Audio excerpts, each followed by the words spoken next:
Bismillahirrahmanirrahim. Alhamdulillahi rabbil alamin. Salatu wassalamu ala asyrafil anbiya'i wal mursalin. Nabiyina Muhammadin wa ala alihi wa sahbihi ajmain. Assalamualaikum warahmatullahi wabarakatuh. So inshallah al-qiyamatul kubra at ito na nga ay mismong araw ng paghuhukom. At ito nga ay araw na nakatakot, araw na mahirap, at araw na naiipon dito yung lahat ng mga bagay na nababanggit sa Quran na mangyayari nga dito. Ngayon nababasa lang natin siya na napag-aaralan. Pero dun mangyayari na talaga. So ngayon pa nga lang, di ba? Ini-imagine pa lang natin yung mga mangyayari. E paano pa? Kapag nandun na mismo yung nangyayari sa ating harapan. So ngayong pagiging nakakatakot nito, na talakin na natin na unang dalawa. Si Allah mismo ang naglarawan dito na ito ay araw na matindi, araw na mabigat. At ngayon din, sa tindi ng mga nakakatakot na bagay dito, maraming mga hindi normal na nangyayari dito sa mundo ay mangyayari doon. Bawa dyan yung nagpapadede na ina, kung meron mang baby doon, kakalimutan niya yun, iiwan niya yung baby. Dito sa mundo, hindi niya yun may iwan. Hindi niya yun may iwan. Yung buntis, makukunan. At yung mga tao ay parang lasing doon sa araw na yun ng paghuhukom. Hindi lang dahil sa pagyanig. Kasi minsan may kita mo tong aya na ito na babanggit kapag lumilindol. May mga video na mga tao hindi makatayo kapag lumilindol. Hindi lang dahil sa pagyanig. Bagkus dahil sa matinding takot. Hindi na nila alam saan sila pupunta. Hindi na nila alam saan sila pupunta. At ito na yung pangatlo. In kitao ala ikil ansab fi yawmil qiyamah. Sobrang nakakatakot ng araw na yun. Kanya-kanya na tayo, di natin may isip yung iba.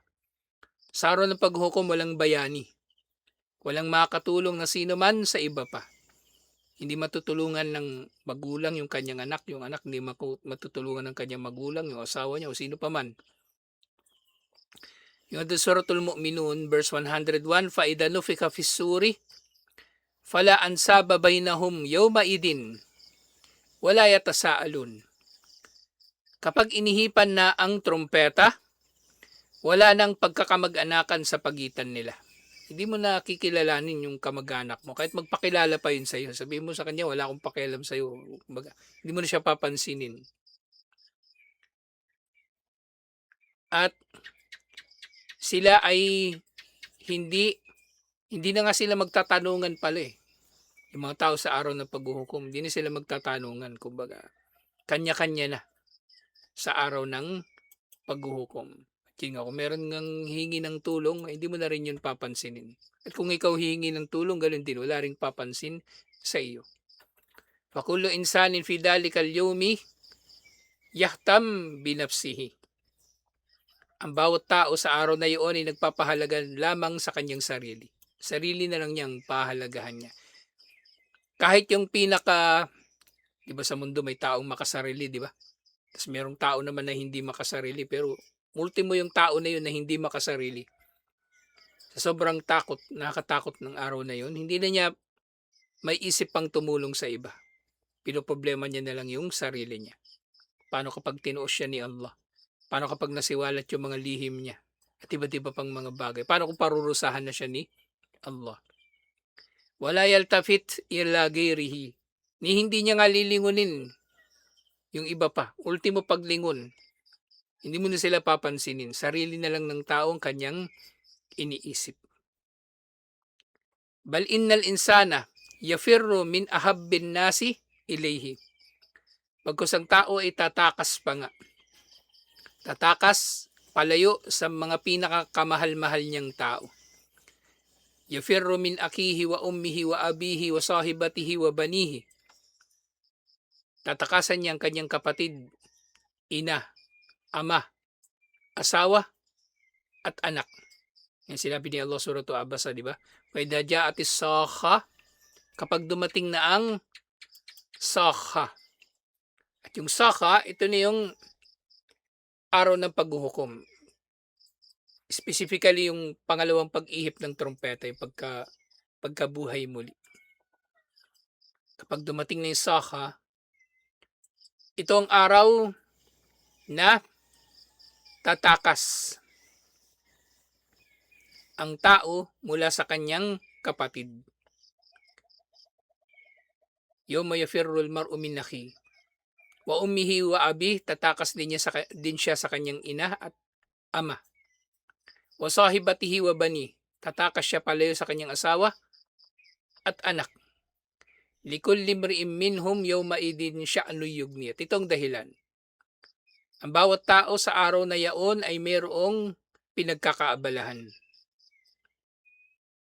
Kaya wala na siyang pakialam sa iba. Kahit pa dito sa mundo siya yung pinakamapagmalasakit, hindi na siya magkakaroon pa ng anumang sosobra na atensyon na ilalaan niya sa iba. Iniisip niya na lang kanyang sarili.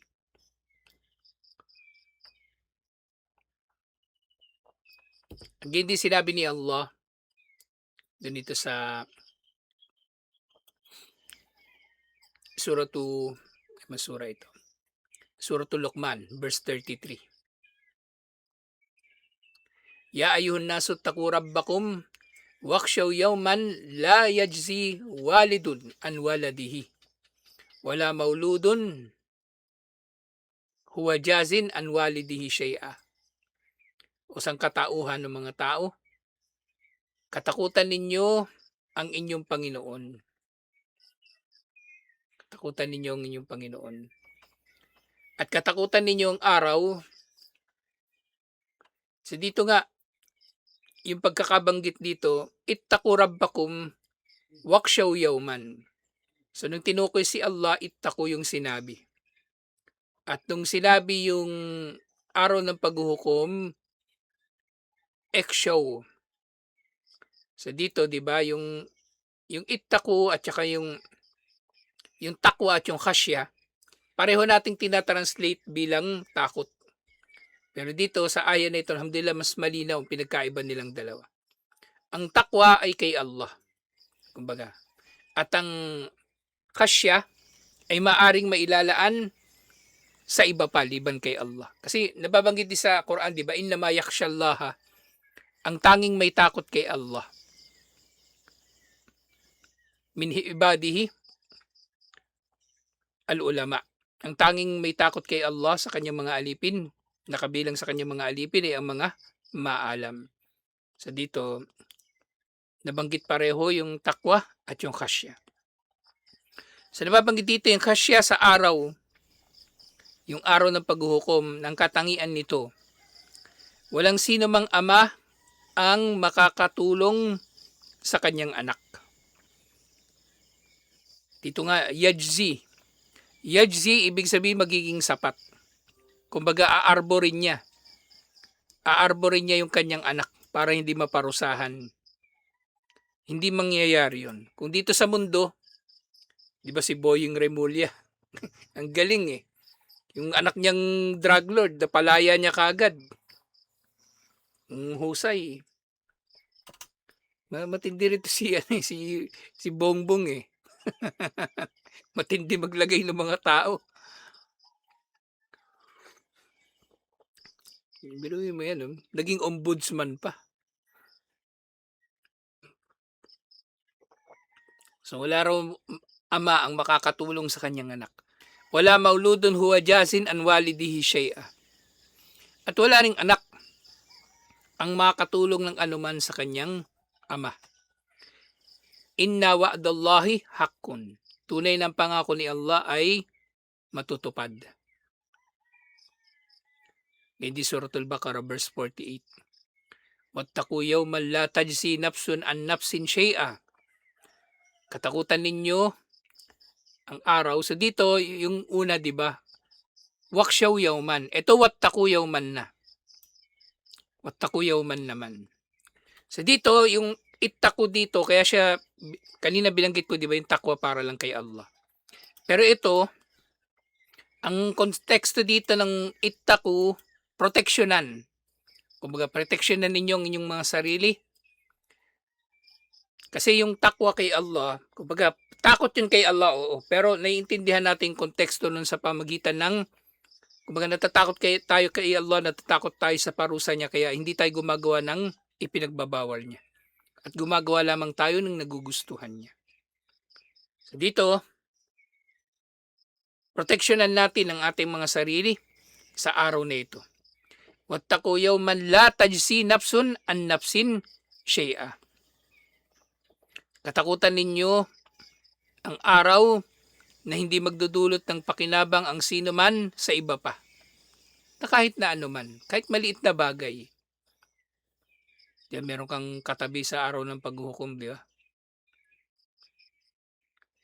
Nauuhaw o ano pa. Hindi mo mabibigyan ng kahit anong butil ng tubig eh. Wala. At hindi mo na nga yun papansinin. Yun nga sa araw ng paghuhukom, di ba, na ilarawan na sa mga hadith. Ang mga tao ay bubuhayin muli na hufatan, uratan, gurlan, nakahubad, na walang ultimo suot sa paa, wala. Tapos hindi tuli. So nakahubad, di ba? At nagtanong nga si Aisha, anong mangyayari? Paano yan? Magtitinginan yung lalaki tsaka babae. Sabi ni Propeta Muhammad sallallahu alaihi wasallam, masyado nang nakakatakot yung araw na yun para pansinin pa nila ang isa't isa. Hindi mo na yung mapapansin. Kahit katabi mo pa yung crush mo. Dati. Wala na, hindi mo na yung mapapansinin. Bahala ka sa buhay mo. Hindi mo na yun papansinin. Wala yuqbalu minha syafa'atun. O ito na. At walang tatanggapin mula sa sino man na syafa'a. Basta sabihin mo, di ba? Kahit para sa anak mo, sabihin mo na sa akin mo na lang bigay yung parusa sana sa anak ko. Hindi pwede. Hindi mo magagawa yun. Walang syafa'an na mangyayari. Liban na lang sa pahintulutan ni Allah. Wala yukhadu minha adalun. At walang tatanggapin o kukunin mula sa sino man na kabayaran. O, di ba? Tutubusin mo yung sarili mo. Tutubusin mo yung sarili. Wala ka may pagtutubos doon. Wala ka namang ari-arian doon eh. Sa araw ng paghuhukom. Dito may pantubos ang tao. Di ba may pangpiyansa o pangbayad ng danyos. Kasi merong yaman ng tao rito eh. Pero sa kabilang buhay, wala. Yung hasana na magiging parang currency ng tao sa kabilang buhay, hindi pa dito iiral yun. Iiral yun doon na sa kantara. Kapag maggagantihan na yung mga mananampalataya sa mga pang-aapi na nagawa nila sa isa't isa. Pero dito sa pagtitipon na ito, wala. Wala. Pare-parehong natatakot ang mananampalataya at hindi mananampalataya. Pare-parehong matatakot. Wala hum yun saron at hindi sila matutulungan ng sino man o sa kahit ano pamang paraan. At hindi ng araw na ito ay araw nga na matindi. Yung pang-apat na nababanggit. Dadul kufar fi yawmiddini libadli kulli shay'in fi sabilil khalasi min al-adab. So doon daw sa araw ng paghuhukom,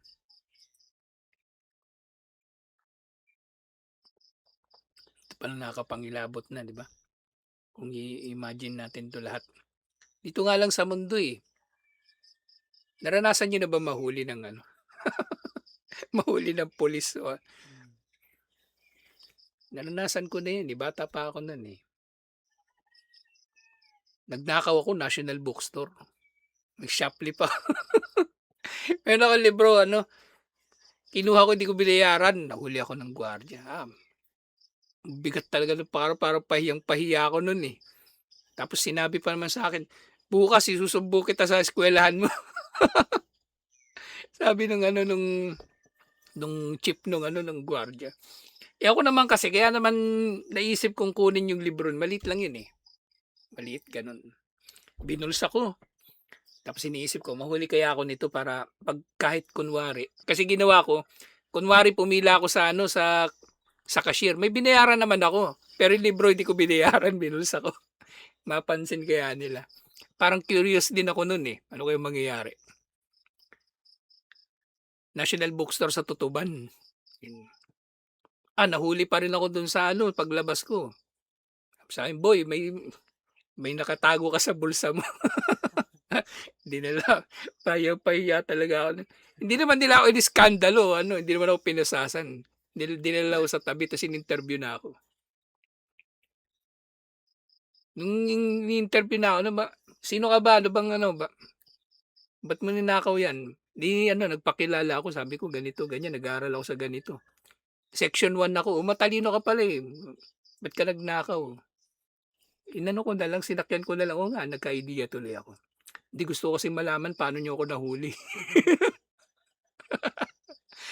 Nangatwiran na lang ako. Tapos yun, parang nung ano, nung sinabi ko yun, pinauwi na ako. Hindi na, sabi pa nga, ano eh, dadalhin daw ako sa stasyon ng polis. Eh. Pero natatakot din ako nun. Pero nagka-idea tuloy ako nung ano eh. Ba't mo ba kinuha yan? Nag-aaral ka naman, hindi ka naman palaboy. Nagka-idea tuloy ako. Ganun pala sasabihin ko. Gusto kong malaman paano niyo ako nahuli. Nakahiya, kumbaga. Lalo na dito, di ba? Lalo na dito. Yun dun pa lang nung nahuli ako nun, ang layo na ng iniisip ko eh. Paano pag malaman ng magulang ko? Paano pag malaman sa eskwelahan? Uy, si ganito, nagnakaw sa National Bookstore.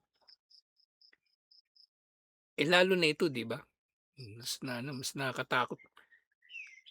Yung mga kufar daw, nakahanda silang magtubos sa kanilang mga sarili. Nakahanda silang ibigay ang lahat para hindi sila maparusahan. Nakahanda silang ibigay lahat. Pero libro na yung bandang huli, binili ko rin eh. Kasi gusto ko talaga yung libro. Yung libro pa, binili ko, binayaran ko rin bandang huli. Tapos yung libro na yun, magkano lang yun nun eh, 10 piso yata. 10 piso eh, tayo tanong nung gwardiya. Yung chip, yung ano, yung hepe nila. Ba't mo pa ninakaw to, 10 piso lang to. Parang dahil doon, kasi mumurahin lang yung kinuha ko, parang lalo ko silang napaniwala na gusto ko lang malaman paano nila ako nahuli. Kaya inano na ako. Tapos pagpasok ko sa eskwelahan kinabukasan, linggo yata yun, linggo ako nag-shoplift doon sa National Bookstore. Kasi doon sa amin, doon sa Tondo High School, ilang beses na nangyari yun. May nagdanakaw sa amin, mga bata doon, nagdanakaw doon sa Tutuban. Ang ginagawa, nung eskwelahan, inano din sila, pinapakilala din sila doon sa ano, pinapahiya din sila doon sa eskwelahan. O si ganito, nahuli, nagnakaw. Inisip ko, ano kayo mangyari sa akin bukas. Gusto ko nga ma-absent eh. Pero pasok pa rin ako. Ayun pala, hindi na ako sinumbong din ng Tutuban doon sa eskwelahan. Tuwa ako nun eh. Parang manakalim. Iniisip ko, parang pangalawang buhay na to ah. Kasi nga ano, matinding kahihiyan to eh. Kumbaga matinding kahihiyan. Hindi lang hirap hindi lang paghihirap. Kahihiyan, pagsisisi, kalungkutan, galit. Diba? Kaya kung ano man yung maipantutubos nila, gagawin na nila. Gagawin na nila para hindi sila maparusahan. Pero nga, falaw kanu, yamliku na mafil ardi, lafta daw bihi. Na sa ganitong kagustuhan nila, kung pagmamay-ari man daw nila ang lahat ng nasa lupa, ginamit na nila ito pang tubos. Ginamit na nila ito pang tubos. Yung nga sabi, walau anna likulli nafsin dalamat ma fil ardi laftadat bihi. Kung ang bawat isa raw sa mga taong makasalanan ay nagmamay-ari ng lahat ng anumang nasa lupa, ay ginamit na nila ito upang may pangtubos sa kanilang mga sarili. Biro niyo yun wala namang taong ganun na pag-aari niya yung buong mundo. Na pag-aari niya yung buong mundo, wala namang taong ganun. Kahit yun nga, wala nga tayong pag-aari kahit ano. Nakahubad nga tayo sa araw ng paghuhukom eh. Ni barya, wala tayong daladala. Kahit barya. Walang ano. Walang may pantutubos ang tao. Bal law kana lil kafiri di'fun ma fil ardi laftada bihi. Ganyan din, kung meron man siyang doble, kumbaga dalawang doble, dalawang mundo na pag-aari niya, hindi niya na panghihinayangan yun eh. Ibibigay niya na yun upang ipantubos sa kanyang sarili. So ganito rin yung pagkakalahad kay Allah. Ngayon ko lang din naisip ano. So dito, ganito yung pagkakasabi ni Allah kasi wala namang taong nagmamay-ari ng mundo, di ba? Kumbaga sinasabi niya rito, di ba yung tao kapag may yaman, panghihinayangan niyang gastusin yun eh. Hanggat maaari, ayaw niyang gastusin yung yaman niya. Kahit minsan mahalagang bagay na pero ayaw pa rin niyang paggastusan. Pero dito, kahit ibigay niyang lahat, kung mamay-ari man niya yung buong mundo, ibibigay niya lahat. Gagawin niya, hindi niya panghihinayangan. Hindi niya panghihinayangan. Para lang may ligtas sa takot sa araw na iyon. Para lang may ligtas sa takot sa araw na iyon. At sa mga tao nga, yung sa sociology, o kahit sa psychology na rin, normal sa tao yung gumastos kung ang paggastos naman niya ay magdudulot sa kanya ng ginhawa o kaligtasan. Yun yung mga priority ng tao na pagkakagastusan eh. Minsan panghihinayangan pa ng tao yung ilang bagay na luho. Pero kung ang gagastusan niya kaligtasan, hindi niya panghihinayangan yun. Hindi niya panghihinayangan. Kaya ngayon mga mayaman, di ba? Bakit kahit sa sasakyan, di ba? Bakit mamahalin palagi sa sasakyan nila? Kasi gusto nila ng ginhawa. Gusto nila maging maginhawa. Ngayon merong mga mayayaman na, kumbaga kuripot, luma pa rin yung sasakyan. Pero maginhawa naman yung mga sasakyan nila. Kaya hindi nila pinapalitan. So gusto ng tao bandang huli ng ginhawa. At ito yun. Gusto rin ng kafir sa araw ng paghukom ng ginhawa mula sa mga parusa ni Allah. Kaya kahit ganito kalaking gagastusin niya ang kasing halaga ng mundo o dalawang mundo para may ligtas siya. Yan sinabi ni Allah. Walladina lam yastajibu lahu law anna lahum ma fil ardi jami'an wa mithlahu ma'ahu laftadat bihi. Yaong mga hindi tumugon sa tawag ni Allah.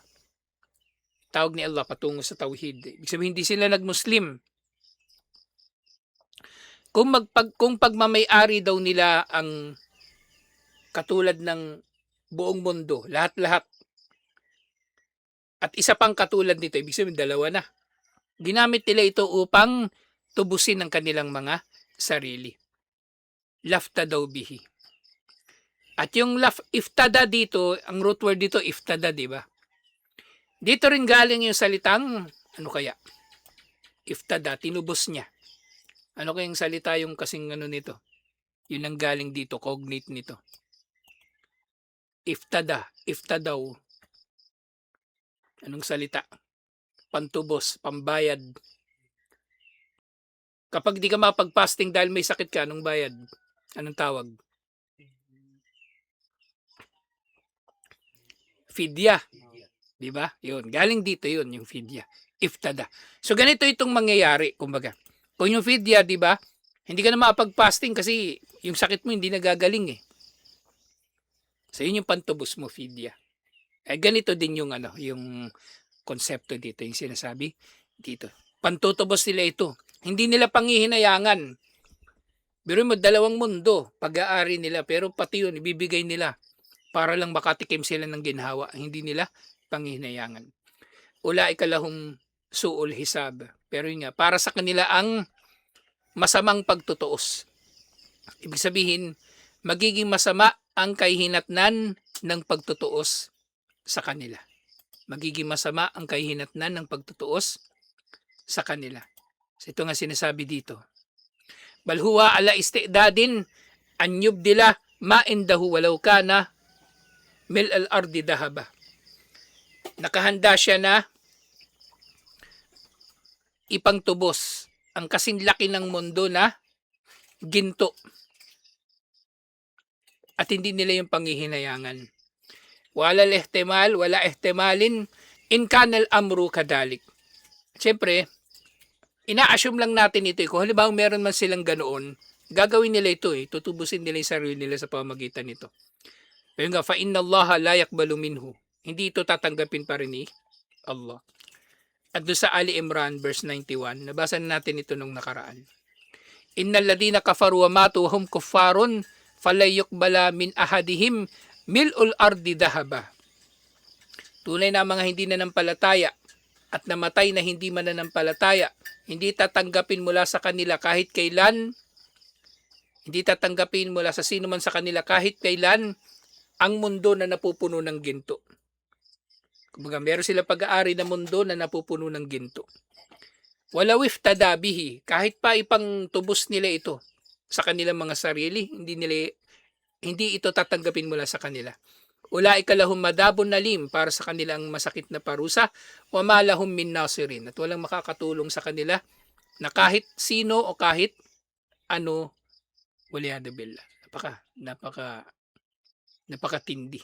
Wala kang maipapangatwiran, wala kang may pantutubos. Wala kang abogado dun eh. Wala kang abogado. Yang yung mga gangster, yun ang pinakamahalaga nilang tao abogado actually. Tao. Di ba doon sa Godfather, si Don Vito Corleone, meron siyang ampon, si Tom Hagen. Pinag-aral talaga nila yung maging abogado. Para pagka magkakaso sila, yun ang mag-aasikaso. Napakahalaga ng abogado sa mga negosyo. Kasi yung pagiging gangster, negosyo din yun eh. Kailangan mo talaga ng abogado. Kailangan mo ng corporate lawyer. Walang ganun sa araw ng paghuhukom. Binuwi mo yan, di ba? Nakaharap ka doon kay Allah tas wala kang abogado. Ikaw lang magsasalita para sa sarili mo. Ganyan din iniulat ni Imam al-Bukhari mula kay Anas bin Malik radiyallahu anhu. Sabi ni Propeta Muhammad sallallahu alaihi wasallam, yuja'u bil kafiri yawm al-qiyamati fayuqalu lahu, ara'aita law kana laka mil al-ardi dhahaba akunta taftadi bihi. So dadalhin daw yung kuffar sa araw ng paghuhukom at sasabihin sa kanya, kapag meron kang pag-aari na isang buong mundo na napupuno ng ginto, gagamitin mo ba ito pang ransom sa sarili mo? Fayaqulu na'am, sasabihin niya. Fayuqalu lahu, sasabihin naman sa kanya, kad kunta sa'altu ka ma huwa aysaru min dalik. Ang hiniling ko sa iyo mas madali pa kaysa diyan. 'Di ba? Ano bang hiniling ni Allah sa kanya para hindi siya maparusahan? Ang sabahin si Allah na nag-iisa at walang katambal. Yun lang. 'Di ba? Hindi naman siya hiningan ni Allah ng ginto o ano paman. Yun lang hinihiling ko sa iyo para maligtas ka sa araw na ito, pero hindi mo ginawa. Tapos ngayon, tutubusin mo yung sarili mo sa pamagitan ng mundo na napupuno ng ginto na hindi mo naman pag-aari, na wala ka namang ganoon. Guni-guni mo lang yun, na matutubos mo yung sarili mo. Wayasilul hal bil kafiri fi dalikal yomi an yatamanna law dafa'a bi azzan nasi endahu fin nari liyanju huwa minal adab. At ito na nga, dahil wala siyang yaman, wala siyang yaman na magagamit para may pantubos, ang kafir ay mangangarap. Mangangarap na sana meron siyang maisasakripisyo na tao para magiging kapalit niya dun sa impyerno. Ultimo yung pinakamamahal niya. Isipin niya, 'di ba? Pinakamamahal niya yung asawa niya. Tatapon ko na lang to sa impyerno kaya para siya na lang yung nandun, hindi ako. 'Di ba? Ultimo yun, may isip nila yun sa sobrang nakatakot tong araw na yun. 'Di ba?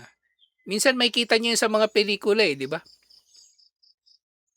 May napanood daw ganyang pelikula yung boss. Babarilin na yung boss. Katabi niya yung kabit niya. Nilagay niya yung kabit doon sa harapan niya. Yung kabit niya yung lunang nabaril Ganon yung mangyayari. Para lang mailigtas yung sarili niya. Diba? Talagang kanya-kanya na. Wala nang pakialaman sa araw na to. Wala nang pakialaman. Kahit asawa siguro ng kafir, sabi niya, sana ikaw na lang na impyerno. Kahit mahal na mahal niya yun dito sa mundo. Yung sinabi ni Allah, sa Suratul Ma'arij, verse 11 to 15. Yawaddul mujrimu law yaftadi min adabi yawmaidin bibani. Hahangarin daw. Kaya mangangarap yung kafir na mailigtas niya yung kanyang sarili, matubos niya yung kanyang sarili mula sa parusa sa pamagitan ng kanyang anak. May anak niya eto na lang anak ko, yan na itapon niyo sa impyerno, wag ako. O sahibatihi wa aki. Pati asawa niya o kayong kapatid niya, ito na lang yung impyerno niyo. O fasilatihi lati tuwi. At sino mang naging mabuti sa kanya, na nagpasilong sa kanya. 'Di ba dapat may utang na loob siya doon, 'di ba? Pero hindi, ito na itapon niyo sa impyerno, wag ako. Waman fil ardi jami'an thumma yunji. At hihilingin pa niya, papangarapin niya na itapon na lahat ng tao sa impyerno, wag lang siya. Kalla, innaha ladha. Pero hindi. Tunay na, para sa kanya, yung naglalagablab na apoy ulyado bila. Wala talaga siyang magagawa. Wala siyang magagawa na kahit na ano, waliyado billah. So yun nga, nakakatakot talaga yung araw ng paghuhukom. So habang lumalalim yung kaalaman natin tungkol sa araw ng paghuhukom, inshallah, madaragdagan din yung ating pagiging matuwid. Alhamdulillah. So yun nga, yung katulad ng nga nabanggit ni Aisha, di ba? Radiyallahu anha, yung nabanggit natin doon sa khutbah. Na yung kauna-unahan sa mga ipinahayag sa Quran tungkol sa paraiso at impyerno, upang tumatag ang pananampalataya ng mga tao. At saka na lang itinuro sa kanila yung halal at haram. Alhamdulillah. Kasi kapag sinabi sa kanila, huwag kayong magzina, sasabihin nila, hindi namin titigil yung zina. O kaya huwag kayong uminom ng alak, sabihin nila, hindi kami titigil sa pag-inom ng alak. Pero una nilang nakita yung parusa sa zina at yung pag-inom ng alak. E di sila na yung lumayo sa mga kasalanan. Alhamdulillah. Sa tutuloy natin ito, inshallah. Assalamualaikum warahmatullahi wabarakatuh.